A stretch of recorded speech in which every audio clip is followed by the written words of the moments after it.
네, 안녕하세요. 남양주 왕지초 학생 여러분 반갑습니다. 오랜만에 온라인 수업 다시 돌아왔는데요. 지난 시간에 이어서 우리 지역의 역사적 인물, 우리 남양주니까요. 우리 정약용 자료 한 번 더 살펴보는 것으로 시간 가져보도록 하겠습니다. 먼저 지난 시간에 배웠던, 우리가 지난 시간에 어떤 내용 정리했는지 다시 한번 살펴보면서 확인해 보도록 하겠습니다. 자, 지난 시간에는요, 여러분들 이 정약용이라는 책 선생님과 함께 읽어보고 내용을 정리했는데요. 이 정약용 이 책을 보면서 선생님과 함께 유적지에 있는 지금 화면과 같은 이런 내용들도 살펴봤고요. 정약용 책을 보면서 어렸을 때부터 이제 청년에 거쳐서 유배도 당하고 마지막 남양주 마제로 돌아와서 죽을 때까지의 과정을 한번 쭉 같이 살펴봤습니다. 그러면서 이제 정조와의 관계도 중간에 나왔고요. 그런 것들 정리해 봤는데요. 오늘은 이 다산 조선을 바꾸다 이 책을 가지고 정리해 보도록 하겠습니다. 이 책은요, 지난번에 읽었던 것과 다르게 조금 주제를 묶어서 운영되어 있어요. 목차를 한번 살펴볼 텐데요. 목차를 보시면 다음과 같이 나와 있습니다. 자, 우리가 역사적 인물하고 또 문화유산을 같이 묶어서 공부하고 있는데요. 여기 수원화성 보이시죠? 이 부분 이렇게 주제로 하나 뽑아서 나와 있고요. 그리고 암행어사 부분도 지난번에 그 내용 읽으면서 확인했을 거예요. 그리고 천주학, 천주교를 믿은 건 아니고 학문적으로 이 접근했던 것인데 이게 발목을 잡히면서 계속해서 유배를 당하기도 합니다. 그 내용도 있고요. 이제 유배지에서 수많은 책을 제자들과 함께 집필한 내용이 이렇게 쭉 나와 있습니다. 자, 그리고 어렸을 때부터 그리고 쭉 이 책도 그 죽을 때까지의 과정이 나와 있는데 다만 이렇게 1번부터 6번까지의 꼭지를 잡아서 주제를 잡고 이제 책이 구성되어 있습니다. 자, 이번 책에서는 이 두 가지 1번과 6번의 내용을 선생님과 함께 보도록 하겠습니다.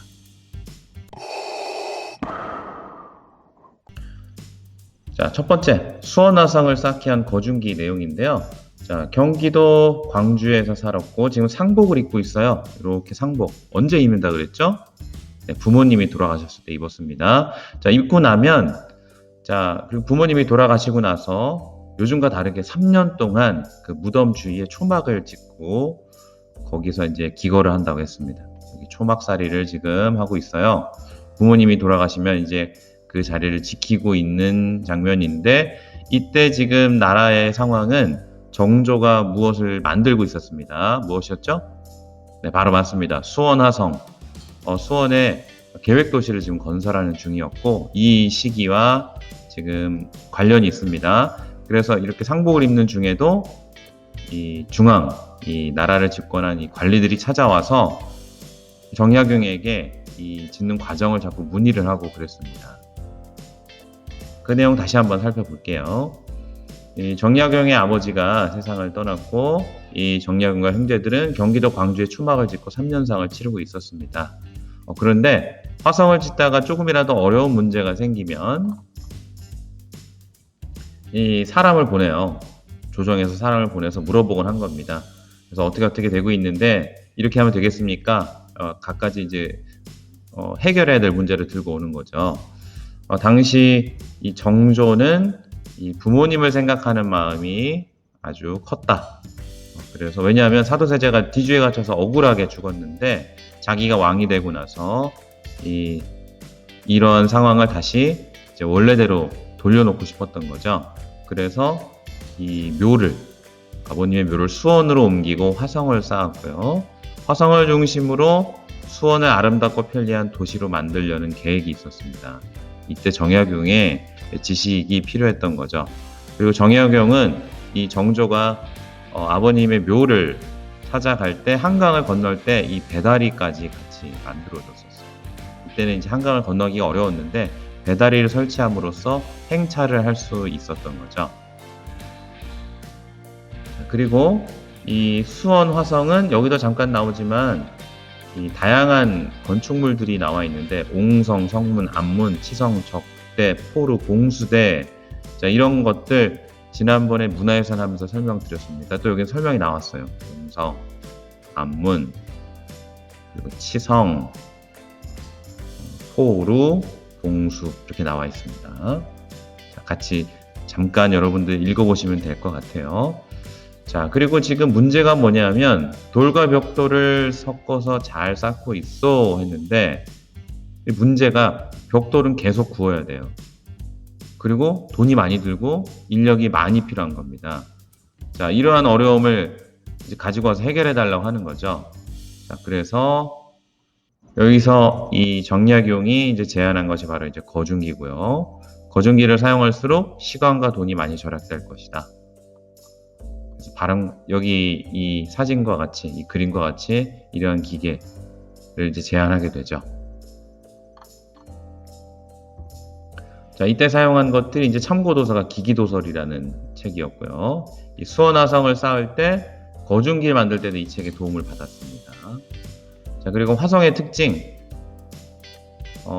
효과적으로 방어할 수 있는데 동양의 성의 그 구조랑 서양의 성의 구조를 혼합해서 만든 구조이다, 건축물이다. 그래서 문화적 가치가 있다. 자, 그리고 이 화성을 지은 이유는 이 임진왜란 때 큰 피해를 입었던 한양의 남쪽 지방에 방어기지를 만들기 위한 용도로 화성을 생각했다. 자, 그리고 이 거중기와 같은 기계를 사용하면서 원래는 10년을 계획했는데 2년 9개월 만에 완성하게 되었다. 그러면서 비용도 아끼게 되었다.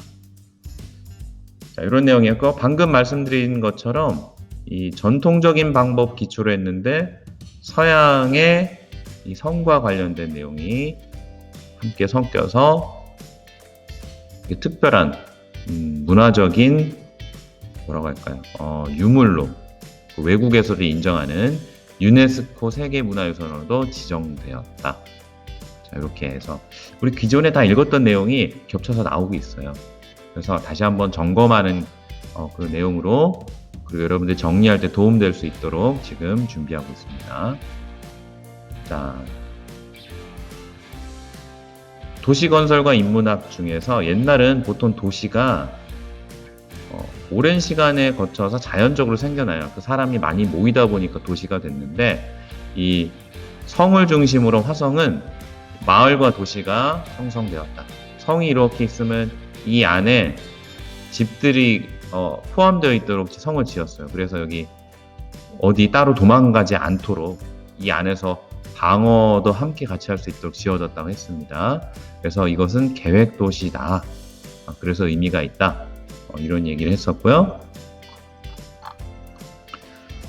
이 책엔 또 뒷부분에 정약용의 삶에 대해서 또 간단하게 또 이렇게 2장으로 요약을 해놨습니다. 자, 태어난 시기, 경기도 광주에서 태어났고요. 15세에 한양으로 올라왔다. 그리고 1783년에 천주학에 대해서 알게 되었고, 89년 문과의급제 벼슬을 하게 됐고, 경기도 암행어사로 파견하게 되었다. 자, 암행어사를 지낸 후 제도 개혁이 필요하다고 생각했다. 자, 그리고 천주학을 공부하게 됐는데, 천주학을 공부하면서 이게 유배를 가게 되는, 어찌 보면 참 안타까운 일이 돼버렸습니다. 그래서 정치적인 위기에 빠지는데요.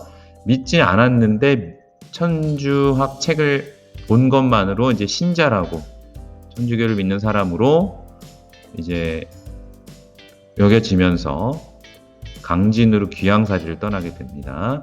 그러니까 나중에는 이제 다산초당을 세우면서 제자들과 함께 학문을 연마하게 되고 책을 많이 쓰게 되죠.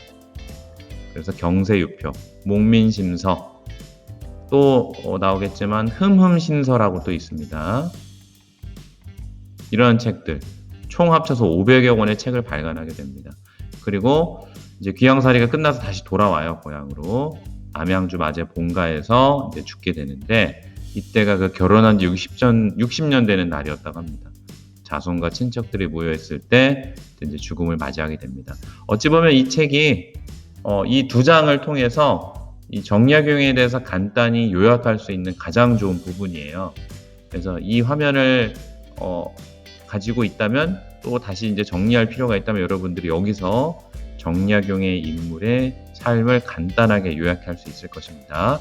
자, 요약하는 방법 어떻게 하면 될까요? 여기 연도와 나타난 일, 사실 이렇게 두 가지로 짝지을 수 있어요. 몇 년에 태어났고 그리고 몇 살 때 어떻게 됐고 몇 년에 무엇을 했고 또 몇 년에 무엇을 했다. 자, 이런 식으로 쭉 흐름이 되어 가고 있거든요. 자, 이렇게 해서 짧게 정리할 수 있을 겁니다. 자, 그리고 마지막 선생님이 준비한 내용은요. 자, 이 마지막 이제 귀양살이의 막바지에 수많은 책을 집필했다는 이 부분입니다. 자, 강진으로 마지막에 이제 귀양에 가서 가산초당이라는 집을 세웁니다. 자, 그리고 여기에서 많은 제자들과 함께 학문적으로 많은 책을 이제 저술하게 되는데요. 자, 왜냐하면 이 제자들과 함께 하다 보니까 제자들의 학문이 깊어지게 됩니다. 그래서 정약용이 하는 작업을 도울 수 있게 되는데요. 이제 제자들이 책을 만드는데 많은 도움을 줍니다. 어떻게 했냐면은 이 제자들은 이 정약용이 했던 말들을 다 받아 적고 다시 한번 이 각종 경전과 자료를 들춰보면서 이 필요한 내용을 보충을 해요. 그리고 틀린 글자가 없는지 또 교정하는 또 제자도 있고요. 다 교정이 끝나면 마지막으로 정약용이 내용 검토해보고 머리말 쓴 다음에 책이 완성이 됩니다. 자, 이런 식으로 작업을 했어요. 제자들과 이 스승님이 함께 작업을 한 겁니다. 그 내용을 정할 때도, 내용을 쓸 때도 토론을 통해서 어떤 부분이 맞고 틀린지를 서로 이제 이야기를 나누면서 토론을 통해서 책의 내용이 이제 완성됐다고 보면 되겠습니다. 그 정약용이 죽기까지 약 500여 권의 책이 만들어졌고요. 제자들과 함께 썼다. 자, 그리고 목민심서는 어떤 책이냐? 이 지방 관리가 어떻게 마음가짐을 갖고 일해야 되는지, 청렴한 지방 관리가 되어야 한다는 이 주된 내용으로 요즘 말하면 이제 공무원으로서 가져야 될 청렴결백한 그런 자세에 대해서 쓴 책입니다. 그리고 또 쓴 책 중에 하나는 경세유표가 있어요. 경세유표는 토지, 세금제도 이런 것들에 대해서 썼고요. 흠흠신서는 형벌 규정, 그리고 지방관의 무거운 책임감 뭐 이런 것들, 형벌에 대한 책이었어요. 이런 것들을 대표적으로 해서 합쳐서 총 500권에 달하는 책을 완성을 했습니다. 자, 마지막으로는 이제 어떻게 됐느냐? 이제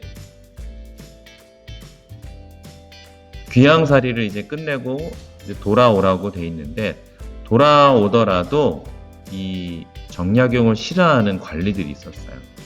왜냐하면 정약용이 암행어사 시절에 지방 관리들이 부정부패를 딱 발견하고 찾아내서 이거 잘못됐다 벌 줘야 된다 이렇게 했는데 이거를 탐탁치 않게 여겼던 이 벼슬아치들이 있었습니다. 그래서 다시 관리가 되거나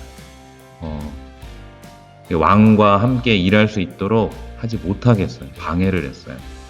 그래서 자기가 태어났던 그 남양주 마제로 돌아갔고 여기에서 75세 되던 해에 이제 숨을 거두게 됩니다. 자, 이렇게 해서 정약용의 일생이 마무리가 됐는데요. 자, 여러분들은 선생님과 함께 지난 시간까지 이 자료를 총 2권의 책을 같이 봤어요. 다산조선을 바꾸다, 그 정약용 이 책을 선생님과 함께 읽었는데요. 여러분 선생님과 함께 읽으면서 중복되는 내용이 많이 나왔을 겁니다. 중복되는 내용 중에서 여러분들이 지금 해야 할 것은요. 공책에 지난 시간에 선생님이 반드시 필기가 되어야 한다고 했어요. 어떤 내용이냐? 정약용에 대해서 뭐 일생, 업적, 그리고 저서 뭐 이런 부분으로 키워드를 잡아서 정리가 되어야 한다고 했습니다. 그럼 이 내용들을 가지고 다시 학교로 돌아오는 학교 오는 등교 수업 시간 때 선생님과 함께 정약용 자료를 통해서 발표자를 만든다고 했어요. 집에서 만드는 것이 아니고 학교에 나와서 선생님과 함께 만들게 되겠습니다. 여러분들은 이 자료를 미리 가지고 있어야 돼요. 그리고 학교에서는 여러분들에게 제공할 건 사진 자료, 출력해서 붙일 수 있는 자료, 이런 것들을 준비해 놓겠습니다. 자, 이렇게 해서 오늘 사회 시간 정약용까지 해서 문화유산과 역사적 인물에 대한 자료 정리 이렇게 마치도록 하겠습니다. 자, 오늘은 여기까지 하도록 하겠습니다.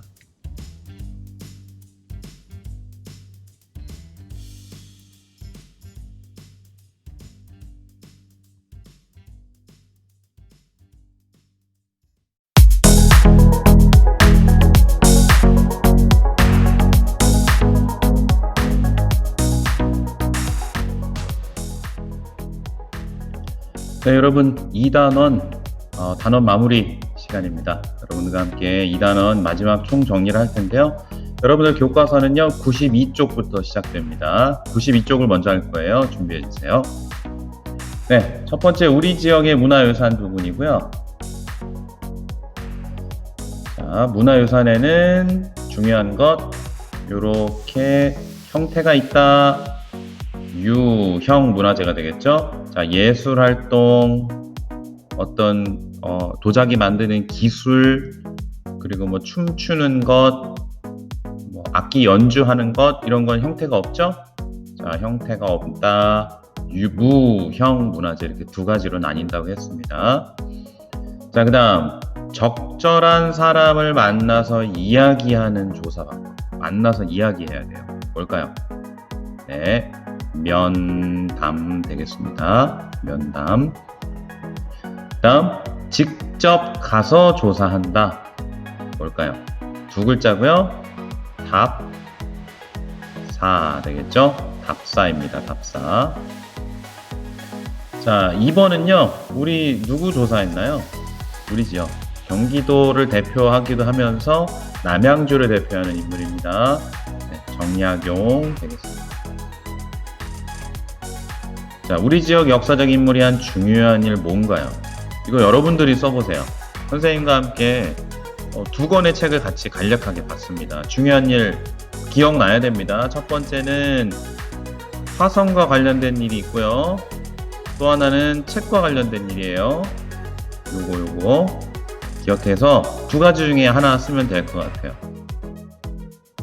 이거 기억해야 됩니다. 책 같은 경우는 책 이름 기억하면 좋고요. 제자들과 다양한 저서를 남겼습니다. 약 500여 권 이렇게 돼 있고요.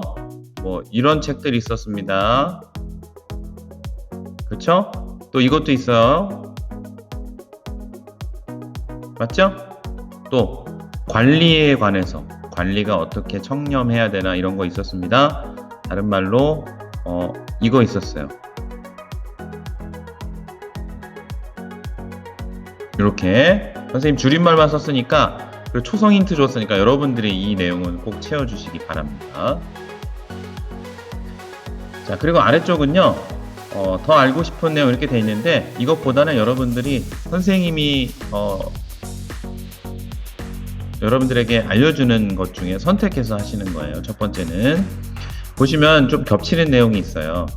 역사적 인물에게 해당하는 과제가 있고요. 마무리가 있고 또 하나는 여기 보시면 문화유산에 대한 정리 부분이 있어요. 그런데 선생님이 이걸 두 가지를 합쳤어요. 역사적 인물에게 하나는 감사장 쓰는 게 있고요. 여기도 역사적 인물입니다. 그런데 역사적 인물을 골라서 위인전 표지를 한번 만들어 봐라 이렇게 돼 있습니다. 그래서 이 91쪽과 95쪽은 좀 겹쳐요. 역사적 인물이라서. 자, 여러분들은 이렇게 하세요. 91쪽 또는 95쪽 중에서 한 가지 고르세요. 그리고 내가 감사장을 쓰겠다. 그럼 감사장 쓰는데 누구한테? 정약용 선생님께 감사장 쓰는 걸로 하시고요. 나는 골랐는데 위인전 표지하고 싶다. 그렇다면 여기에 정약용 위인전 표지를 여기다 이제 꾸며주면 되겠습니다. 뭐뭐뭐뭐뭐한 정약용 이렇게 되고 정약용 얼굴 정도 그리면 되겠죠? 그리고 그 주변의 그림에는 뭐가 나오면 좋을까요? 정약용이 만들었던 거중기라든가 저술했던 책들 이런 것들 넣어주면 좋을 것 같아요. 또는 화성 같은 것들 넣어주면 괜찮을 것 같습니다. 그래서 역사적 인물은 두 가지 중에 하나를 고르세요. 91쪽, 95쪽 중에 하고 싶은 것 하나 고르면 되겠습니다. 자, 이 부분은 이제 문화유산인데요. 우리가 문화유산 어떻게 연결해서 공부했죠? 정약용과 관련된 그리고 정조와 관련된 수원 화성했습니다. 자, 이렇게 해볼게요. 어차피 우리가 학교에 나와서 수원 화성에 대한 그 포스터를 만들기로 했어요. 그 포스터에 들어갈 내용을 떠올리면 어디로 데려갈까? 이건 정해져 있죠. 수원 화성이라고 하시고요. 자, 왜 여기 데려가고 싶은가? 까닭을 쓰면 될 것 같습니다. 그리고 가서 볼 것, 선생님과 함께 수원 화성에 관련된 책 같이 정리했죠? 볼만한 것들 여기다가 쭉쭉쭉 써주고요. 왜 그걸 같이 보고 싶은가? 이유까지 여기다 정리해주면 되겠습니다. 자, 이 문제는 여러분들 모두 같이 하는 공통의 문제예요. 공통. 똑같이 이거는 모두가 해야 됩니다. 해야 되고 앞에 91쪽, 95쪽은 두 가지 중에 하나 선택해서 과제를 해주면 되겠습니다. 자, 이렇게 해서 2단원은 여기까지 해서 총 마무리를 하고요. 아직 2단원이 끝난 건 아니에요. 학교에 나와서 여러분들하고 포스터 만들기 그리고 병풍책 만들기 요거는 진행할 예정입니다. 자, 이렇게 해서 단원의 마무리는 이렇게 정리하도록 하겠습니다.